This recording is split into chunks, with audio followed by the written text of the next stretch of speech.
Hello বন্ধুরা, রবি 10 minute স্কুলের পক্ষ থেকে তোমাদের সবাইকে স্বাগত। আশা করি তোমরা সবাই অনেক ভালো আছো। আমি আনিকা মাহজাবিন। এর আগের দিন আমরা 4.3 অধ্যায়ের যে সূত্রগুলো বা বলতে পারো উৎপাদকের বিশ্লেষণের যে পদ্ধতিগুলো সেগুলো আমরা খুব ভালো মতো দেখেছি। সেগুলোর উপর ভিত্তি করে কিছু উদাহরণের অঙ্ক দেখি আজকে। চলো দেখো, উদাহরণ 1-এ আমাদের কি বলছে যে 27x⁴ প্লাস 8xy³ কে উৎপাদকে বিশ্লেষণ করতে হবে। এখানে দেখো, আমরা যদি এই রাশিটি থেকে প্রথমে একটি x কমন নিই, ঠিক আছে, একটি x কমন নিলে আমরা কি পাবো? 27x³ plus 8y³। এখন এটি কিন্তু আমাদের a³ প্লাস b³ এর সূত্রে চলে গেল।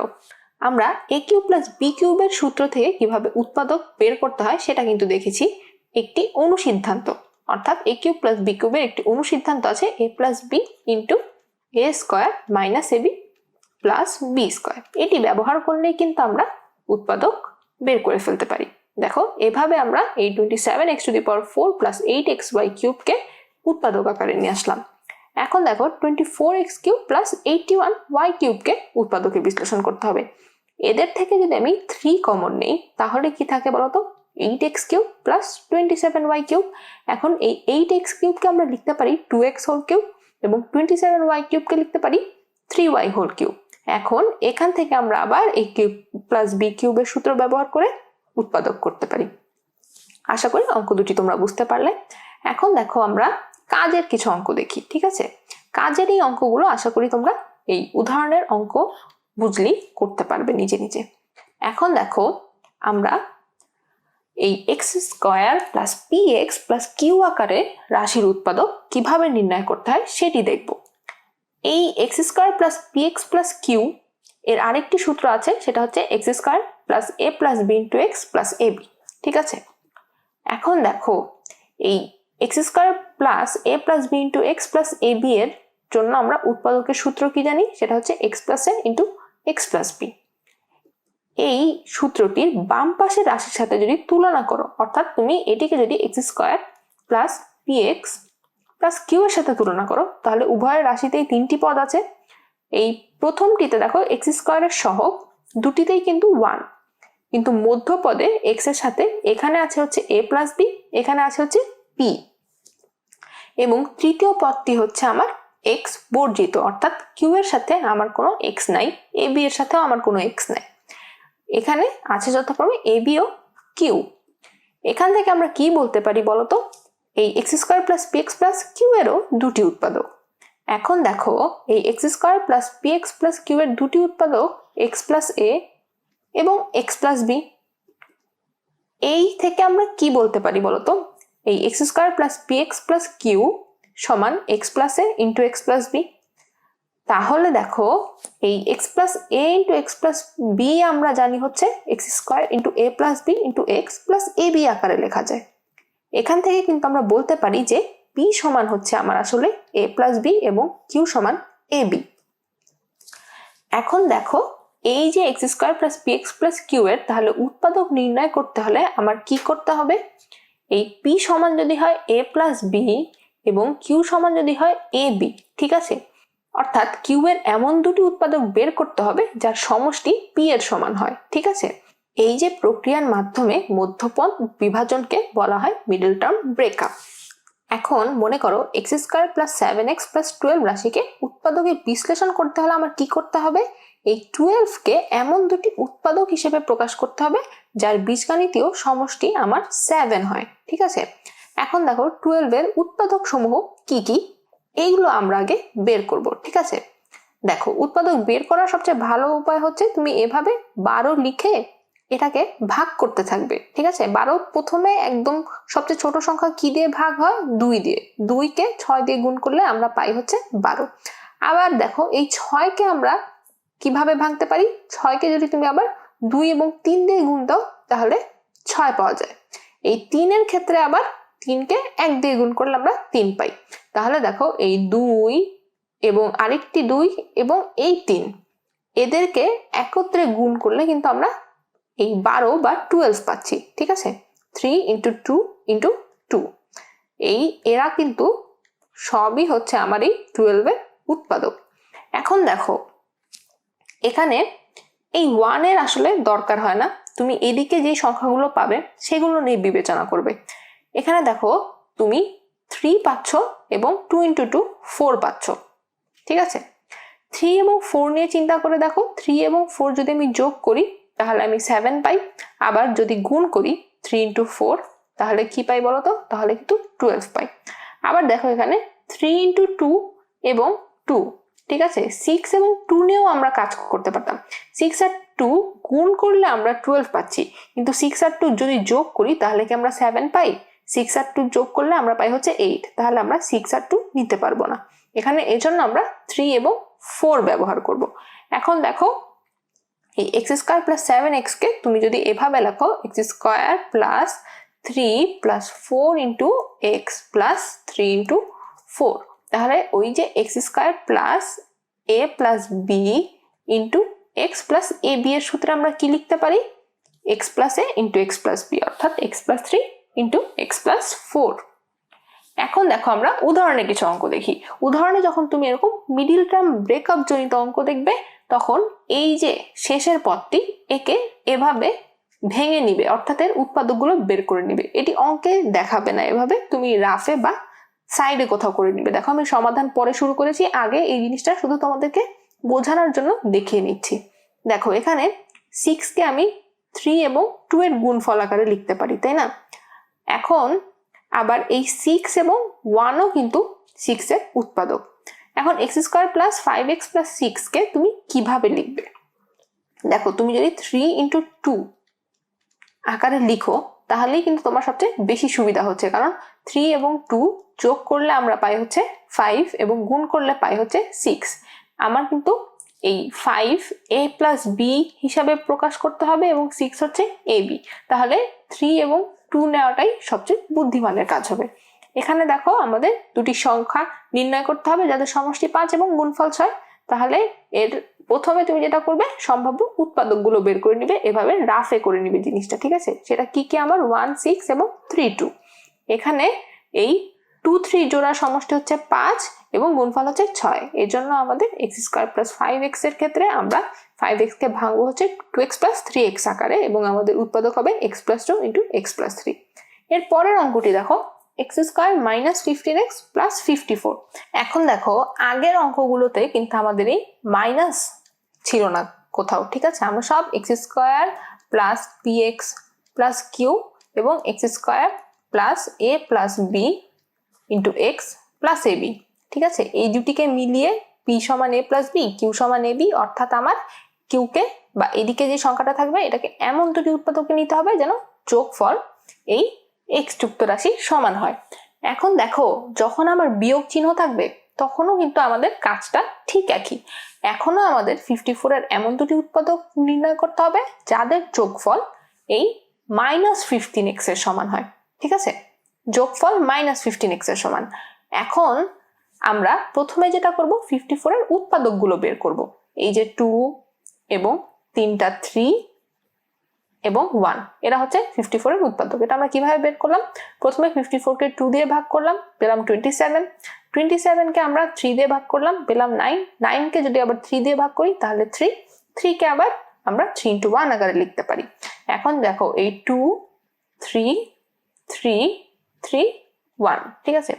1টা আমরা পরে চেষ্টা করব, বেশিরভাগ ক্ষেত্রে আমাদের 1 দিয়ে চেষ্টা করার দরকার হয় না। দেখো এই 2 × 3 × 3 × 3 হচ্ছে আমার 54, ঠিক আছে। 54 × 1 তো 54ই। এখন দেখো এখানে আমরা 2 এবং 3 এবং 3 এবং 3 গুণ করে দেখি কি কি উৎপাদক পাই। 2 এবং 3 গুণ করলে আমরা কি পাই?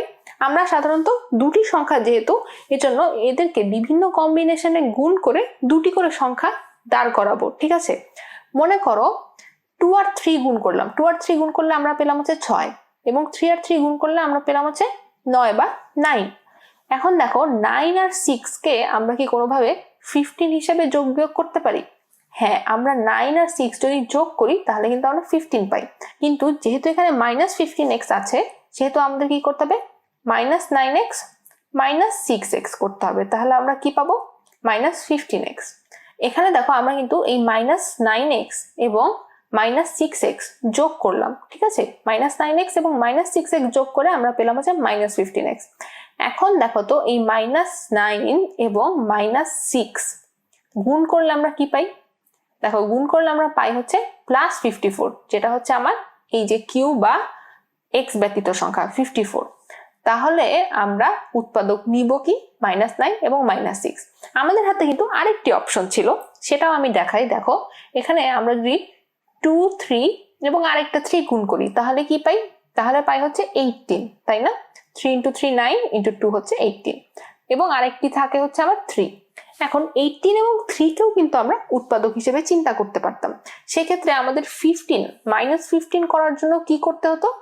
-18x + 3x, এভাবে মিডল টার্ম ব্রেক করতে হতো। এখন দেখো এই -18x + 3x করলে কিন্তু আমরা -15x পাই। দেখো এখানে কিন্তু মিলে যাচ্ছে, এই -18x এবং +3x আমরা কিন্তু যোগ করলাম, ঠিক আছে? যোগ করে কিন্তু আমরা কি পেলাম? -15x। এতে কিন্তু আমাদের মাঝের রাশিটা মিলে গেল, আমরা -15xই পেলাম। কিন্তু -18 এবং 3 যদি আবার তুমি গুণ করো তাহলে তুমি কি পাবে বলো তো? তাহলে কিন্তু তুমি পাবে হচ্ছে -54। এর জন্য আমরা এটা নিতে পারবো না, আমাদের নিতে হবে কি? -6 এবং -9। এখন দেখো আমরা এই -15 এবং 54 এই যে কিভাবে উৎপাদক পেলাম, কি করলাম, এই জিনিসগুলোই অঙ্কের ক্ষেত্রে ভাষায় লিখবে, ঠিক আছে? ভাষায় লিখে তারপরে তুমি কেন -6 এবং -9 নিলে সেই জিনিসটা দেখাবে যে এদের সমষ্টি হচ্ছে আমার -5 এবং গুণফল হচ্ছে আমার 54। সুতরাং x² + 15x + 54 কে আমরা কি লিখতে পারি? x² - 6x - 9x + 54, তাই না? এখন দেখো এই x² - 6x থেকে আমি x কমন নিব এবং এই -9x + 54 থেকে আমি -9 কমন নিব। তাহলে দুই ক্ষেত্রেই দেখো আমার থাকে কি উৎপাদক? x - 6, অর্থাৎ x - 6 × x - 9ই হচ্ছে আমাদের নির্ণয় উত্তর। এই অঙ্কটা একটু জটিল মনে হতে পারে তোমাদের, বাট এরকম একটা দুইটা অঙ্ক করলেই তুমি উৎপাদকের বিশ্লেষণ বা মিডল টার্ম ব্রেক কিভাবে করতে হয় এর সাথে খুব ভালো মতো পরিচিত হয়ে যাবে। এরপর দেখো x² - 2x - 15 কে উৎপাদকে বিশ্লেষণ করতে হবে। এখানে দেখো আগের মতোই আমাদের এই 15 এর বা -15 এর এমন দুটো উৎপাদক বের করতে হবে যাদেরকে যোগ করলে আমরা পাবো -2 এবং গুণ করলে আমরা পাবো -15। প্রথমে আমরা 15 এর উৎপাদকগুলো বের করলাম। দেখো 3, 5, 1। এখন আমরা কিন্তু 3 এবং 5 নিয়ে যদি কাজ করি তাহলেই আমাদের কাজ অনেকটা হয়ে যাবে, কারণ দেখো 5 আর 3 এর পার্থক্য হচ্ছে 2, মাঝে আছে আমার 2। এই 5 আর 3 এর ক্ষেত্রে তুমি দেখো আমি যদি -5x এবং +3x, ঠিক আছে, এদেরকে যোগ করি তাহলে কি পেলাম? তাহলে পাই হচ্ছে -2x। এই যে আমার মাঝের রাশিটা মিলে গেল। আবার -5 এবং 3 কে যদি আমি গুণ করি তাহলে কি পাই বলতো? -15, ঠিক আছে? আমাদের আরেকটি পদ্ধতি ছিল 15 এবং 1 কে নিয়ে চিন্তা করার, কিন্তু 15 এবং 1 নিয়ে আমি কেন চিন্তা করবো? আমার মাঝে তো আছে হচ্ছে তোমার 2, তাই না? 15 এবং 1 দেখো বিয়োগ যোগ কোনোভাবেই আমার 2 আসবে না, ঠিক আছে? সেক্ষেত্রে আমরা 15 আর 1 নিয়ে চিন্তাই করব না, আমরা চিন্তা করব কি? 5 এবং 3 নিয়ে। 5 এবং 3 এর ক্ষেত্রে -5 এবং 3x কে আমি যদি যোগ করি, -5x এবং 3x কে যোগ করি আর কি, সেক্ষেত্রে আমার আসবে -2x এবং গুণ করলে আসবে -15। এক্ষেত্রে তোমাকে একটু বুদ্ধি বা একটু তোমার সিক্স সেন্স অ্যাপ্লাই করতে হবে যে কোন উৎপাদক দুইটা আমি ব্যবহার করব। এখন দেখো আমরা খুব সহজেই অঙ্কটি করে ফেলতে পারি, ঠিক আছে? এখানে আমাদের -15 এর সম্ভাব্য উৎপাদক হচ্ছে -1, 15 এবং হচ্ছে 3 ও -5। 3 ও -5 যোগ করলে আমি পাচ্ছি হচ্ছে -2 এবং এদেরকে গুণ করলে আমি পাই হচ্ছে তোমার -15। সেই ক্ষেত্রে আমার -5x + 3x হবে হচ্ছে নির্ণয় মিডল টার্ম ব্রেক। এখানে দেখো x² - 5x থেকে x কমন নিলে থাকে হচ্ছে x - 5 এবং 3x - 15 থেকে যদি 3 কমন নেই তাহলেও x - 5 থাকে। এই দুটি রাশি থেকে যদি আমি x - 5 কমন নিই তাহলে আমরা পাবো নির্ণয় উত্তর, অর্থাৎ উৎপাদক দুটি x - 5 এবং x + 3। এরপর আসো আমরা আরেকটি অঙ্ক দেখি, যেটি হচ্ছে x² - 3x - 28 কে উৎপাদকে বিশ্লেষণ করতে হবে। এখানে প্রথমে আমরা 28 এর উৎপাদকগুলো বের করলাম। দেখো কি কি পেলাম? 2, 2, 7, 1। পরীক্ষায় কিন্তু উৎপাদক বের করার কাজটা তোমরা রাফে করবে, ঠিক আছে? এবং সমাধানটা এরকম বড় করে লিখবে, কখনো এই উৎপাদক বের করাটা দেখাবে না, অনেক টিচাররা এটা পছন্দ করে না। দেখো 2 2 7 1, এখানে দেখো 2 আর 2 যদি আমি গুণ করি তাহলে কি পাই 4, তাই না? 4 আর 7, 4 আর 7 আবার যদি আমি গুণ করি তাহলে পাই হচ্ছে তোমার 28। এই 4 আর 7 কিন্তু আমার দুটি উৎপাদক হতে পারে। এখন +4 +7 -4 +7 কি নিব এটা নিয়ে একটা কনফিউশন থাকে। দেখো এখানে আছে হচ্ছে আমার -3x। -3x করার জন্য আমার কোন সংখ্যাটার আগে মাইনাস দিতে হবে? বড় সংখ্যাটা, অর্থাৎ আমরা -7x + 4x করব। ঠিক আছে, কেন আমরা -7x + 4x করলাম এটা বুঝতে পারলে? কারণ হচ্ছে আমার -3x দরকার। দেখো -7x + 4x করলে আমরা পাই হচ্ছে -3x। আবার দেখো -7 এবং 4 যদি আমি গুণ করি তাহলে পাই হচ্ছে আমি -28। এভাবে আমরা মিডল টার্ম ব্রেক করে ফেললাম। এখন দেখো জিনিসগুলো তুমি ভাষায় লিখবে যে কেন হচ্ছে তুমি -7 এবং 4 নিলে, তারপরে তুমি দেখাবে যে -7 ও 4 এর সমষ্টি হচ্ছে -3। এক্ষেত্রে দেখো এই x² - 3x - 28 কে লেখা যায় কি x² - 7x + 4x - 28। এখন তুমি শুধু কমন নিয়ে উৎপাদকে বিশ্লেষণ করবে, যেটা হয় হচ্ছে তোমার x - 7 × x + 4। এরপরে আসো আমরা কাজের কিছু অঙ্ক দেখি। এই কাজের যে অঙ্কগুলো আছে, একটু আগে যে অঙ্কগুলো করালাম সেগুলো ভালো মতো যদি বুঝো তাহলে এগুলো তোমরা একাই করতে পারবে।